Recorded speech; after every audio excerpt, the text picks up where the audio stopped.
E aí, pessoal, tudo bem? Então a gente está aqui na área experimental, aqui na Universidade Federal de São João del Rei, onde nós conduzimos um experimento em que a gente trabalhou com capim-mombaça em diferentes alturas de entrada. 80 centímetros de entrada ou 90% de interceptação luminosa e 90 centímetros ou 95% de interceptação luminosa. Então essa é a área experimental que vocês estão vendo aí, tá? Então aqui é uma área que tem 8 hectares, então essa área está dividida em piquetes, então nós trabalhamos com metade desses piquetes na altura de 80 de entrada e a outra metade na altura de 90. O mais interessante desse experimento foi que a gente estava tentando estabelecer uma flexibilidade de manejo para o capim-mombaça, porque a gente já sabia a altura máxima, porque acima de 90 centímetros, quando a gente trabalha com 1,10 m no capim-mombaça, a gente começa a ter problemas relacionados a um maior acúmulo de como, maior material morto. Isso faz com que haja, então, uma diminuição na produção animal. A gente avaliou aqui vacas leiteiras, e essa flexibilidade de manejo mostrou para a gente que se a gente trabalhar com 80 centímetros de entrada e algo em torno de 40 centímetros para saída, nós vamos ter uma produção cerca de 15% a mais por animal.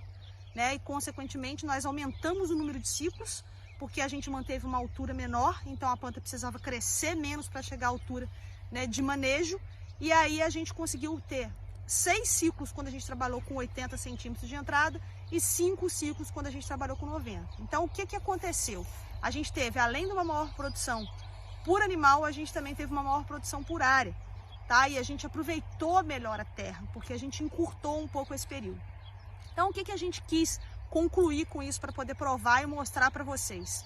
Principalmente que plantas não respondem a calendário humano. Então, essa questão da gente trabalhar com dias fixos, tanto de período de descanso quanto período de ocupação, ela não existe mais, tá? Então o capim, ele mostra pra gente que ele tem flexibilidade, ninguém precisa ser assim muito radical nos 90 centímetros, a gente pode trabalhar com algo em torno de 80 e 90 centímetros, quiçá a gente não pode trabalhar um pouquinho mais abaixo, nós vamos também começar a testar isso em algum momento, tá certo? Então, essa flexibilidade de manejo, ela tem a ver com a capacidade de rebrotação. Planta responde à temperatura, à luz, à precipitação, nutrientes, tá? Então, ela não está preocupada em que dia da semana é.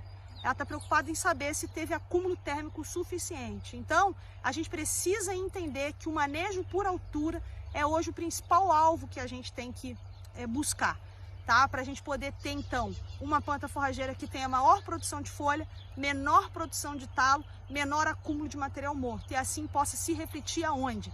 Lá na ordenha, lá no balde, para que a gente tenha, então, uma maior produção. E, obviamente, que isso também vale para a bovinocultura de corte. Nosso experimento aqui foi com gado de leite, tá? Que a nossa região aqui é uma região muito caracterizada pela produção de gado de leite, mas o manejo por altura precisa ser respeitado.